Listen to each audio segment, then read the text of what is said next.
In news that would surprise very few people, John Oliver is being sued for defamation by a healthcare executive over blistering Medicaid rant, says Mediaite. But the actual story is that they falsely implied this medical professional was leaving disabled patients lying in their own waste. He did this because he is a smarmy scumbag. John Oliver lies all the time. His show is basically just lies, manipulated out of context information. This is what the media does. Now, I don't think that John Oliver does it because he's trying to win some political points. He's doing it because they want to make content that gets attention. John Oliver is the TV equivalent of the guy who dresses up in a clown costume, goes outside holding a knife to terrify people so he can get lots of views on the internet. Or how about John Oliver is the TV equivalent of people who go into Walmart and dump gallons of milk on themselves while screaming they're big fat babies because it gets millions of views every time they do. Don't get any ideas, my friends. Take a look at this story from Mediaite. John Oliver sued for defamation. Check out the context.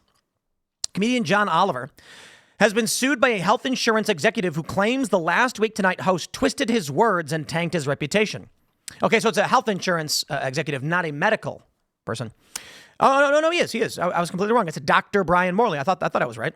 A former medical director at AmeriHealth, Caritas, filed the federal lawsuit Friday accusing Oliver and his HBO team of knowingly and falsely portraying him as someone who thinks, quote, it's okay if people have ish on them for days. I'm avoiding swearing, but you get what I mean.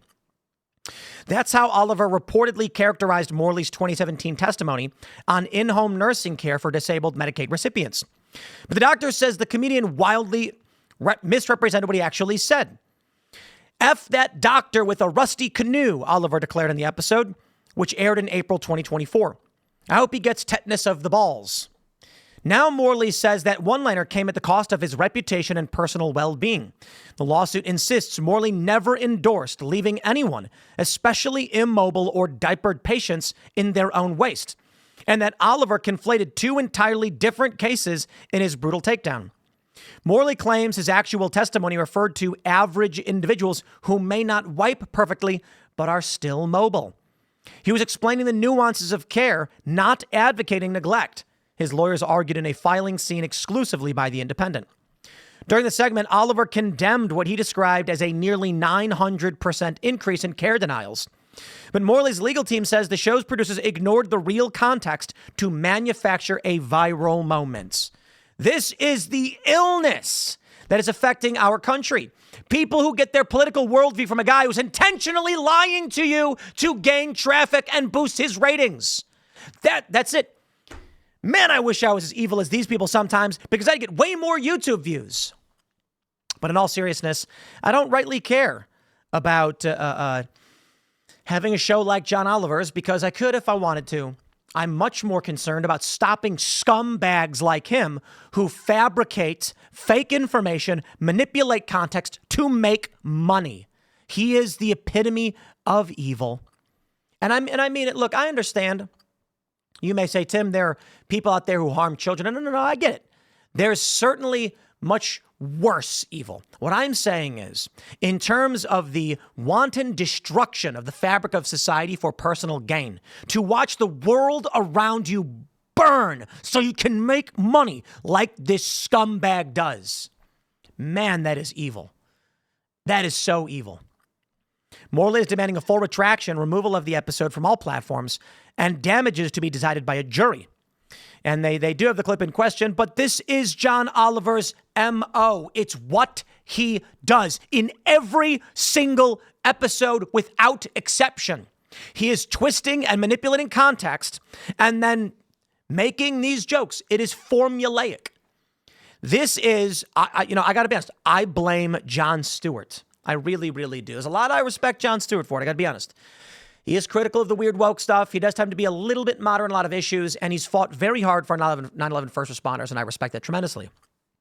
But Jon Stewart created this generation of smarmy, lying scumbags, where they turned politics into comedy, but not through truth, through deception and manipulation. Let me break it down for you, my friends. It's actually quite simple. When people make YouTube videos where they do pranks, they're all fake. Every single one. Okay, I'm being a little hyperbolic, but 99% are fake. And I'll tell you why. There was a viral video once where some guys were going around giving money to homeless people.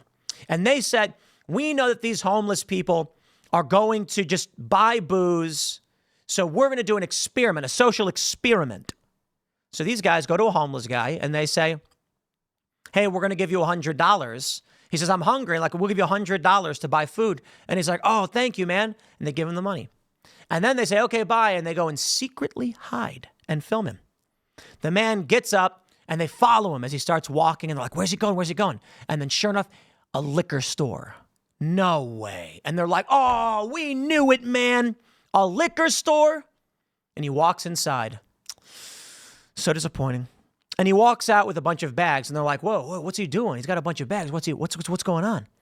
Then they follow him to a park where he walks up to a bunch of other homeless people, and in the bags, he actually bought food. He bought food! And he starts pulling the food out and handing it to all these homeless people, and they were like, oh, man, oh, geez, oh, no, we thought he was buying booze. And so they go up to him, they're like, bro, oh, man, we thought you were going to buy booze with it, but then you were actually helping other people. So what ends up happening is an expose occurs where an individual watching the video tracked the locations the man went to and said he walked past a supermarket and another grocery store to go to a liquor store to buy food items. He could have just gone to the grocery store. He went way out of his way. And it is widely believed they staged the whole thing considering these facts. And I think something may have come out where, there was another story where they did this thing where it's like homeless guy gives his last money to woman, like the last $10 or last $20 he has so she can buy gas, and then they raise $10,000. It's fake. This is what they do. Listen, if you were going to go out and film a prank video where you're like, we're going to stand on the street corner and scare people, what's easier? Waiting to get a reaction that's valuable or faking it by hiring people? Faking it. So I've done man on the street videos before myself, and we did a few of these back in the day, and we ultimately decided not to do them because we found that you actually almost never get the reactions from people that make content interesting. And I thought it was funny. I was like, man, we see all of these videos where they ask questions of people in public, and then you get these ridiculous answers. I know not every person answers in such ridiculous ways, but you get a handful, right? Nope. We went to Times Square several times, and we had a variety of political questions where we were like, I think we'll end up seeing, 50-50 or maybe 80-20, zero. I don't want to get into full details because we did a handful of others, but basically like a handful of these videos, but we were like, okay, this doesn't work. And they fake it. They will hire actors or actresses. They will sometimes blur their faces, and they'll say, I'm going to ask you if you think Trump is a fascist. I want you to say that fascists were Chinese and Trump's not Chinese. And then just say that, and they'll go, okay. And then we'll pay you $50. And then the person will be like, nah, Trump's not fascist because weren't they in China? And Trump's not China. And then the filmer goes, oh, man, they're so dumb. Fake. That's what John Oliver does. It's fake, man. John Oliver's been sued before because he's a smarmy scumbag. He got sued by a coal company because they lie about what these people actually think and believe because he is a smarmy, lying scumbag. Here's the story. He says, people have bowel movements every day where they don't completely clean themselves and we don't fuss over them too much. People are allowed to be dirty, I would allow him to be a little dirty for a couple days. They knew the context was there are adult individuals who take care of themselves. And sometimes they don't wipe so good. But these doctors aren't going to go and pull their pants down and scrub their asses every time. He's basically saying, of the people who take care of themselves, you assume that they're going to get it right. And if they don't, well, sometimes it's not a big deal, but, you eventually clean it. Help these people get clean. That's basically what he's saying.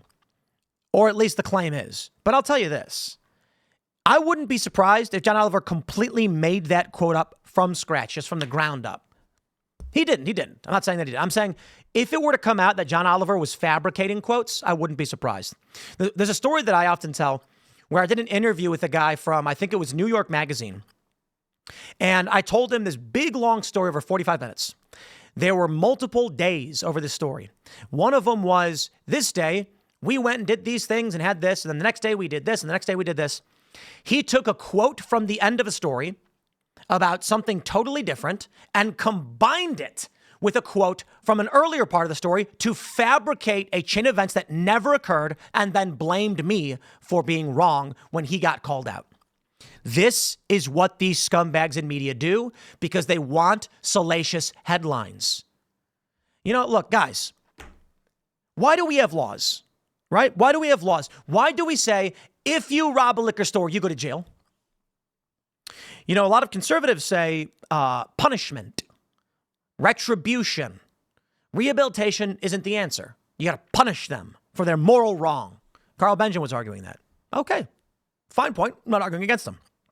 What I'm saying is, if the intent of law enforcement and punishment is to terrify people who do evil and do wrong, what do you think happens to those who want to be evil, who would be more than happy to steal from you when they fear going to prison? They will still be evil, but they will do it in ways where they won't go to prison, right? John Oliver, were it legal to rob liquor stores, John Oliver would be running around smashing windows and robbing liquor stores. If he could get away with it, that's what this guy would be doing. But because it's not illegal to lie about people to make money, that's what he does for a living, because he's an evil scumbag. But you don't need me to tell you that, and you don't need this lawsuit either. I'll wrap it up there, my friends. Smash that like button, share the show with everyone you know. Thanks for hanging out. More segments to come, and we'll see you all in a little bit.